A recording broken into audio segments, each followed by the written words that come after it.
Hey guys, welcome to my escape. Today's video is going to be a book review on The Invisible Life of Addie LaRue. This is just such a popular book, I figured why not do a whole video on it. So this is going to be a breakdown of what it's about, why I picked it up, what I liked about it, what I didn't like about it, and just kind of my overall opinions and thoughts on it. I post videos every Fridays and sometimes on Tuesdays when I'm feeling like it, so ring that bell for notifications so you don't miss any content. Don't forget to leave a like, comment, and subscribe. And if you want to see more of me, I am also on Instagram and Goodreads, so you can follow me over there and I'll link myself down in the description below. In terms of genre, I would probably put this as general fiction, maybe historical fiction. I'm not entirely sure. I wouldn't call it a romance, although there is obviously romance in it.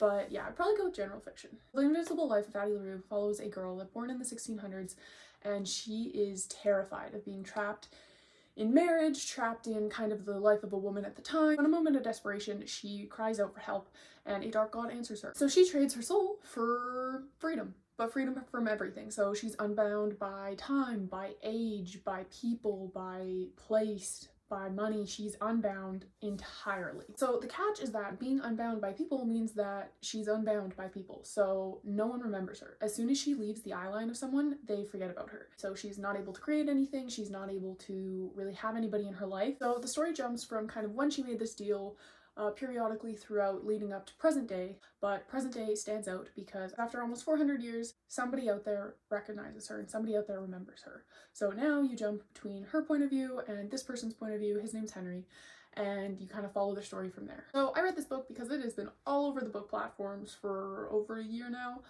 It's been on my TBR forever. It is an expensive book to buy, and it wasn't really jumping out at me aside from the fact that I know so many people that love this book.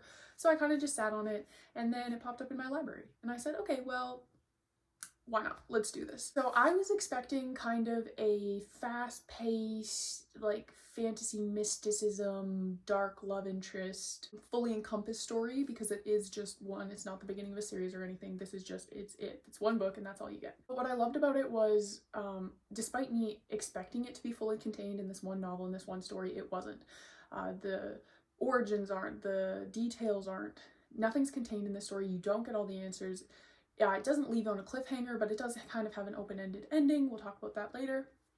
But it's not fully encompassed whatsoever. You're still left with questions and different aspects of her life and this, that, and the next thing.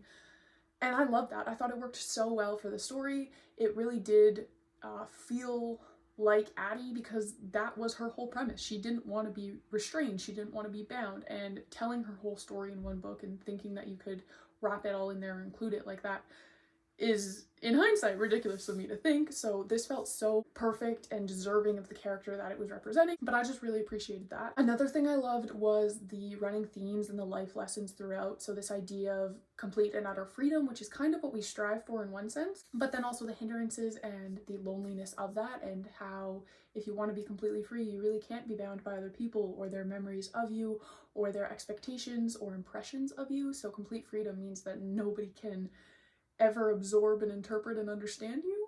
So that was a really interesting take on things. I loved it coming up repeatedly because she did persevere and she was resilient and she did want this to a degree, but it did come with a lot of hardship behind it.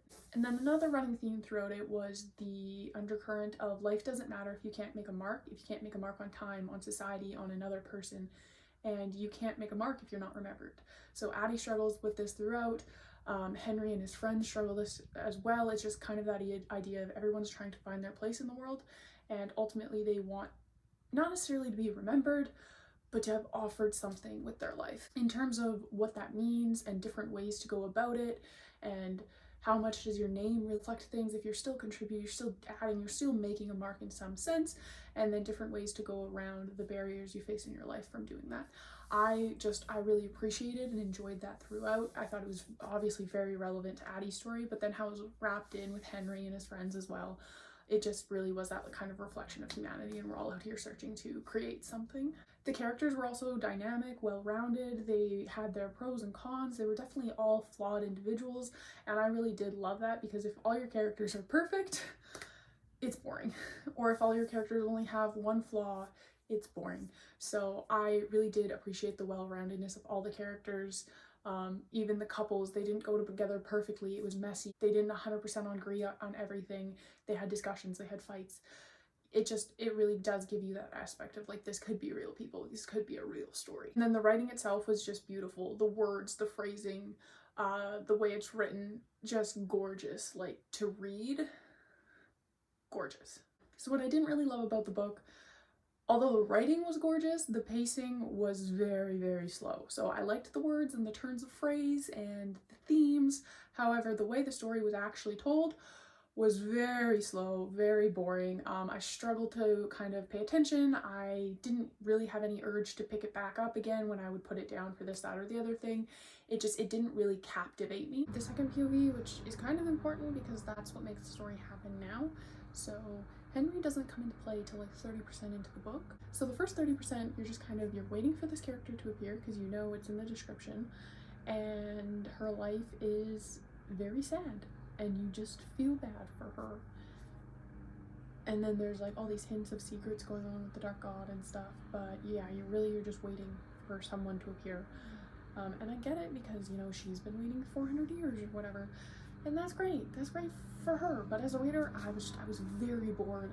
And then even once Henry did come into it, I didn't really care about either of the characters. Not that I didn't like and enjoy Addie and I didn't think that they were dynamic. But Henry specifically, you're supposed to empathize with him, and I just didn't feel a connection with him. I didn't feel any real sorrow for him. I was just kind of like, okay, you do you. So that I think was a big drawback as well, because anytime it really focused on Henry or Henry's point of view, I could not have cared less. And I wanted to go more into the Dark God. I wanted to see, you know, origin stories, how they dealt with the upbringing of like the new god, because he gives the vibes of like a pagan god. So how did he deal with Christianity coming into France and all that sort of stuff? I was far more interested in him and his tale and his potential than in Henry. And then also in the same vein, I didn't like where the story took the Dark God. I just thought it was very surface level and cliched a little bit. But yeah, so despite how beautifully written it was, I was bored. I was bored all the way through, and if it hadn't had the hype that it does, I wouldn't have made it to the end. Now, speaking of the ending, so I'd say this is the most controversial part of the book. People either really like it or they really don't. The ending's open-ended. I'm not going to give any spoilers, but the ending is open-ended, and I loved that. I thought it made sense for the story, it made sense for the characters. I really loved the way it went. It kind of made me smile, and then it switched point of views. In the second point of view, I was like, this was completely unnecessary. It kind of wrecked the ending for me, and I just thought, you know, I have a strong enough foundation for these characters that I don't need their plans to be laid out for me. You've established this character so well all the way through, and they exhibit all these traits, so believe in me as a reader to believe in the character that you've created and to know kind of where their mind's at and what their next play would be. But I liked the open ending in general, and I liked kind of where the story left off. Overall, the book just wasn't for me personally. I see the hype, I get the writing and the vibes, and if you like that kind of story, this could be a great book for you, but for me it just wasn't really my type, wasn't really my pace. And yeah, primarily I was too bored throughout it. But let me know down in the comments below if you've read the book, and if you have, without spoiling anything, yay or nay on the ending. How did you feel? Because I've really only seen nays, but I know that there's a couple of people out there that actually did enjoy it. And that's all I got for now, so I'll catch you guys on the next one. Bye!